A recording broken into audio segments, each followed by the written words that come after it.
শবে বরাত পালন করা কি বিদআত? শবে বরাত উপলক্ষে আনুষ্ঠানিকতা করা, সিন্নি দেওয়া, আপনার ওই যে আপনার কি হালুয়া বিতরণ করা, একটা জাল হাদিস বানাইছে যে নবীজি দাঁত ভাঙছে এই জন্য হালুয়া খাইছে, এই জন্য আমরা হালুয়া খাই। মানে কত বড় চিটারি আপনি চিন্তা করেন। আপনার বাপের কথা কথা ঠ্যাং ভাঙছে এই জন্য উনি একটা ইয়া নিছে, কি বলে এগুলাকে, একটা লাঠি নিছে মনে করেন, লাঠি দিয়ে বেচারা ঠ্যাঙা ঠ্যাঙা হাঁটে, কারণ ঠ্যাং ভেঙে গেছে। এখন আপনি বাপের ছেলে বলতেছেন, উফ আমার বাপের শত্রুর সাথে লড়াই করতে গিয়া ঠ্যাং ভেঙে ফেলছে, অতএব বাপের প্রতি আমি ভালোবাসা প্রকাশ করতে গিয়ে আমার ভালা ঠ্যাঙে আমি একটা লাঠি নিয়ে খোঁড়াইতেছি। বাপে ওই লাঠিটা নিয়ে মাথা দিয়ে মারবে কি পারবে না, যে বেয়াদব তুই তো আমার ভেঙাইতেছিস, ঠিক না বে ঠিক? তো যদি নবীজি দাঁত ভাঙিয়া হালুয়া খাইয়া থাকেন, তো আপনিও দাঁতটা ভাঙেন, ভাঙিয়া হালুয়া খান।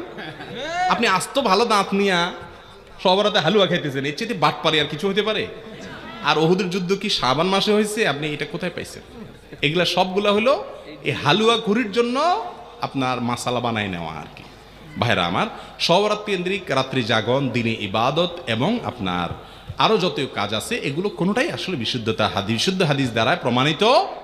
তবে হ্যাঁ, বিভিন্ন হাদিস থেকে এইটুকু বোঝা যায় এই রাতে আল্লাহ রাব্বুল আলামিন হিংসুক এবং শিরকারী ছাড়া বাকিদেরকে আল্লাহ সাধারণ ক্ষমা ঘোষণা করেন। কথা কি বুঝতে পারছি? আর যেহেতু শাবান মাস নফল রোজা মাস, অতএব অন্য দিনের মতো ওই দিন রোজা রাখতে পারেন, কিন্তু শবে বরাত উপলক্ষে স্পেশাল রোজা, এটাও বিশুদ্ধ হাদিস দ্বারা প্রমাণিত না। কিন্তু শবে বরাত নিয়ে বহুত মারামারি কাটাকাটি আছে। দুঃখের বিষয়, যে সমাজে নামাজের খবর নাই, হাজার হাজার হারামের কাজ চলতেছে, সেখানে শবে বরাত নিয়ে কি হয়? মারামারি হয়। আল্লাহ আমাদের বোঝার তৌফিক দান করুন। সাপ্তাহিক রিপোর্ট আল্লাহর দরবারে কোন কোন দিনে পেশ করা হয়?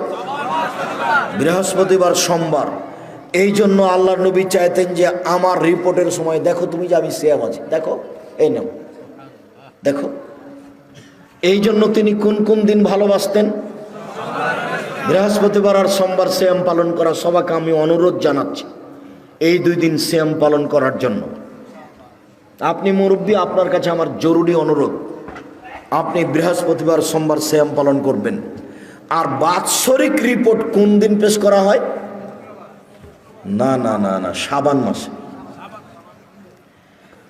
তবে শাবান মাসের কোন দিন, সেই দিন মুহাম্মদ সাল্লাল্লাহু আলাইহি ওয়াসাল্লামের জানা ছিল না, যার কারণে তিনি শাবান মাসে বেশি বেশি সিয়াম পালন করতেন।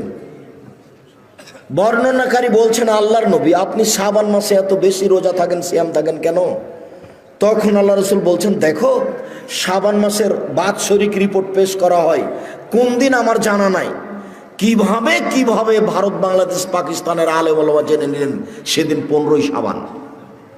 তাই কলকারখানা, অফিস আদালত, কোর্ট কাছারি, শিক্ষা প্রতিষ্ঠান সবকিছু বন্ধ করে আতর গোলাপ মেখে রাতে গোসল করে দিনে সিয়াম থাকে। অবাক কথা, এত বড় সুযোগ হলো তো আল্লাহ নবী তাহলে একদিনই থাকতেন। একদিন না থেকে তিনি বেশি দিন থেকেছেন, একবারে 15 তারিখ পর্যন্ত, 20 তারিখ পর্যন্ত, 25 তারিখ পর্যন্ত, 27 তারিখ পর্যন্ত। খালি এই টেনশনে যে কোন দিন যে হলো বাৎসরিক রিপোর্টের দিন। তো সেটা কোন মাস? শাবান মাস। কোন দিন কেউ জানে না। কিভাবে আমরা জেনে নিয়েছি সেই দিন কোন দিন? 15ই শাবান। হাসাওয়া কাল্লা, কখনো নয়, ভুল হিসাব। বেশি বেশি সিয়াম পালন করে ধরতে হবে রিপোর্টের দিন। এবাদতের জগতে সবচেয়ে দামি এবাদত সিয়াম, এ কথা ঠিক। কিন্তু যদি নামাজ না থাকে তাহলে রোজাটাকে আল্লাহ এভাবে কেটে দিবেন। যা